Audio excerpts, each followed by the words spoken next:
ab famille la mu ñoo dëkk rek ci biir CM Guy Mouride loolu nag ginnaaw autorité yi sax jéem nañ ci lu ne waaye ndaw soosu ak ay doomam nee nañ daal duñ fa jógee li ko waral nag daal mooy maanaam moom ci boppam jàpp na ne CM bi moom moo ko fekk rek nag sur place loolu nag moo merloo ñi nga xam ñooy élèves yi ak parents d'élèves yi ba ñu amal point de presse bi. dafa am benn jigéen bu dëkk si biir école bi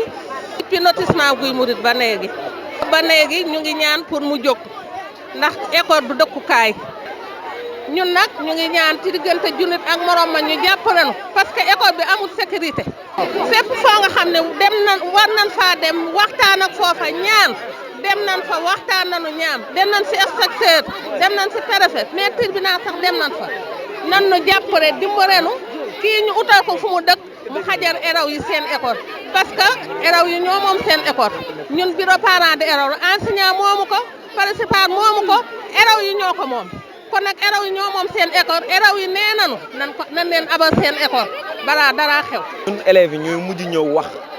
ndax parents d'élèves yi ñoom ñëpp wax nañ école la mën a doon école mënut a nekk ak kër gi nag dafa ñëw ba ci école bi nekk fi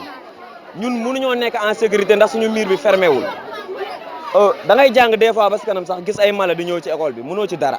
ndax école bi fermé wuñ ko buntu bi buñ ko tëjee feneen la ñuy jaar di fi ñëw te kër gi ci digg école bi la nekk. mënuñoo nekk ci école di ci jàng ba pare ab kër ñëw nekk ci biir école bi ne du fi jóge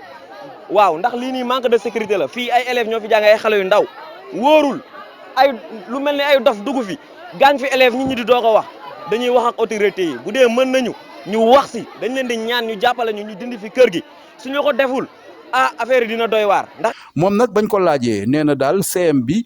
nekk na CM boo xamante ni moo ko fa fekk waaye nag ginnaaw ba ñu defee lotissement ba pare dañ koo joxul beneen parcelle loolu nag ba ñu jokkoo ak ki nga xamante ni mooy le maire Fallou Sylla nee na loolu amul jox nañ ko ñaari parcelle waaye moom nanguwul dem préfet bu département de Mbour tenté na ab médiation waaye médiation ba sottiwul te xale yi nee nañ su fekkee rek nag defuñu ci lenn ba génnee kooku ci école bi dana tax rek nag ñoom seen bopp ñu amal ab grève daal di génne ñi nga xamante ni ñoom ñooy rek yeneen école yi